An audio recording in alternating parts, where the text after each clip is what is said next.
Flake here with the latest. Australian Olympian Peter Bowles' provisional suspension's been lifted. He's released a statement saying his B sample did not confirm the results of his A sample from last year. It goes on to say he's never had anything to do with prohibited substances. Sport Integrity Australia's confirmed the suspension's been lifted, but they say the investigation into the matter's ongoing.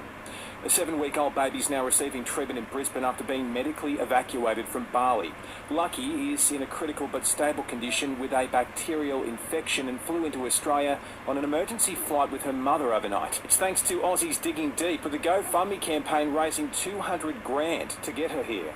Affordable housing's back on the table in Canberra. The $10 billion Housing Australia Future Fund is being discussed, which promises to build 30,000 social and affordable homes over its first 5 years. The Greens won't support it unless more places are built in that timeframe.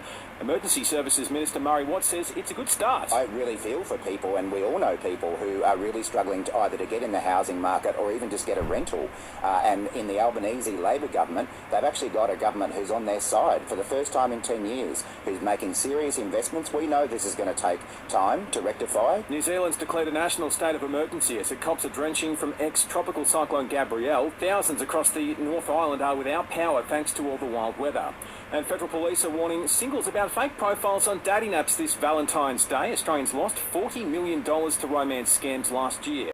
After this, there is no turning back. You sip the red can, the story ends. You sip the black can, you enter dreamland. And I show you just how good the truth can taste.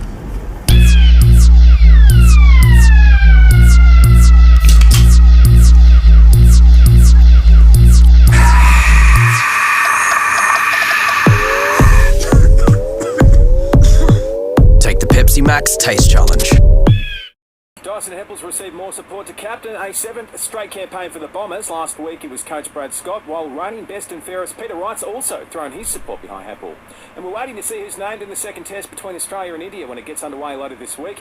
Former Aussie keeper Brad Haddon's told listeners Willow Talk we cannot hit panic stations just yet. It doesn't mean your preparation's wrong. You can't throw the toys out of the cot just because you got beaten by an Indians in the test match. If you see what the Indians did, especially in that second inning. Buying or selling, rural or residential properties, Miller, One and John. This is SAFM weather. A mostly sunny afternoon across the Limestone coast, 12 degrees overnight. Heating up tomorrow to 33 degrees. Want more local news? Get free breaking news about our community. Download the Listener app, search for your town and add to your favourites now.